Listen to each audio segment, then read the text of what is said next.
بقلوب مطمئنة بقضاء الله وقدره، يودع العالم الإسلامي اليوم سماحة الشيخ عبد العزيز بن عبد الله آل الشيخ مفتي عام المملكة العربية السعودية، الذي انتقل إلى رحمة الله تعالى بعد مسيرة علمية ودعوية حافلة.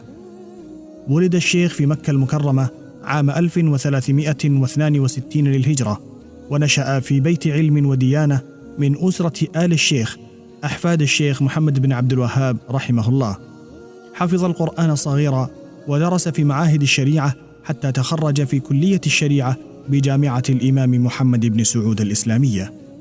في عام 99 و900 وألف صدر الأمر الملكي بتعيينه مفتيا عاما للمملكة العربية السعودية خلفا للشيخ عبد العزيز بن باز رحمه الله، كما تولى رئاسة هيئة كبار العلماء واللجنة الدائمة للبحوث العلمية والإفتاء، جامعا بين الريادة العلمية والمكانة الرسمية. طوال أكثر من ربع قرن عرف الشيخ عبد العزيز آل الشيخ بخطبه المؤثرة ودروسه المنتشرة، حيث كان يلقي خطبه يوم عرفة في مسجد نمرة، ويؤم المصلين في مسجد الإمام تركي بن عبد الله بالرياض. امتازت فتاواه بالاعتدال والاتزان، محذرا من الفتاوى العشوائية ومؤكدا على أهمية الأمن الفكري والوسطية في الإسلام.